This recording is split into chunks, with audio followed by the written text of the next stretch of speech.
Hey guys, நம்ம today எங்கே வந்து பார்த்தீங்கன்னா Sri Vignesh pollution testing centre வந்திருக்கு. எதுக்கான்னு பார்த்தீங்கன்னா என்னோட தம்பியோட MT-15 பைக்கு பொல்யூஷன் சர்டிஃபிகேட் எடுக்கலாம்னு சொல்லிட்டு வந்திருக்கேன்.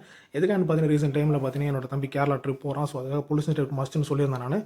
ஸோ அதுக்காக பொல்யூஷன் சர்டிஃபிகேட் எடுக்க வந்தேன். ஏன்னா பார்த்தீங்கன்னா கேரளாவில் கம்பல்சரி எல்லா பைக்கும் பொல்யூஷன் சர்டிஃபிகேட் வச்சிருக்கணும். ஸோ கேரளா மட்டும் இல்லை, ரீசெண்டாக பார்த்தீங்கன்னா நம்ம தமிழ்நாட்டில் இந்த ரூல்ஸ் போட்டிருக்காங்க. கார் மட்டும் இல்லாமல் பைக்கும் பொல்யூஷன் சர்டிஃபிகேட் வச்சிருக்கணும்னு சொல்லிட்டு இது பண்ணுங்க. ஏன்னா ரீசெண்டாக வந்து பார்த்தீங்கன்னா என்னோட ஃப்ரெண்டும் அதான் சொல்லியிருந்தான். டிராஃபிக் போலீஸ் பிடிச்சாங்க, ஸோ பொல்யூஷன் சர்டிஃபிகேட் எக்ஸ்பைரி ஆகிடுச்சு, எடுக்கணும்னு சொல்லிட்டு சொல்லியிருந்தாங்க அப்படின்னு சொல்லியிருந்தான். சரி, இது மாதிரி எடுத்துக்கலாம்னு சொல்லிட்டு போயிருந்தேன். எங்கே போயிருந்தேன்னு பார்த்தீங்கன்னா முடிச்சூருக்கு தான் போயிருந்தேன். முடிச்சூரில் இந்த ஒரு இடம் இருந்தது. இதோட லொக்கேஷன் வேணால் கீழே பிங்க் பண்ணுறேன், மறக்காம செக் பண்ணி பாருங்க. என்ன யூஸ்ஃபுல்லாக வந்து எடுத்துங்க. இது வந்து பார்த்தீங்கன்னா பைக் அண்ட் கார் ரெண்டுத்துக்கும் சேர்த்து வந்து பார்த்தீங்கன்னா 200 rupees தான் சார்ஜஸ் பண்ணுறாங்க. என்ன பண்ணின்னு பார்த்தீங்கன்னா ஃபஸ்ட்டு வந்து பார்த்தீங்கன்னா ஒரு மேக்னெட் மாதிரி ஒரு மெட்டீரியல் என்ன பண்ணுறாங்க, இன்ஜினில் செட் பண்ணிடுறாங்க. அண்ட் வந்து பார்த்தீங்கன்னா ஒரு சைலன்ஸில் ஒரு ராட் பைப் மாதிரி வச்சு சைலன்ஸில் என்னை பிடிச்சிக்க சொன்னாங்க. நான் பிடிச்சி நின்றுருந்தேன்.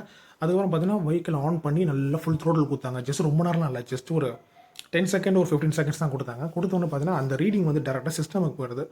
சிஸ்டம்லேருந்து பார்த்தீங்கன்னா ஒரு சின்ன ரிப்போர்ட் மாதிரி எடுத்து கொடுத்தாங்க. அந்த ரிப்போர்ட்லேயே ஸ்கேனர் இருக்கும், நீங்கள் ஆன்லைன் டவுன்லோட் பண்ணிக்கலாம். இது வந்து பார்த்தீங்கன்னா 1 yearக்கு 200 rupees வாங்குறாங்க. So very useful. 200 rupeesன்றது அவ்வளோ பெரிய அமௌண்ட் நம்ம எடுத்துக்கலாம். ஸோ இது வேணும்னா டிஸ்கிரிப்ஷன் லிங்க் இருக்குது, மறக்காம செக் பண்ணிட்டு வீடியோ பிடிச்சா லைக்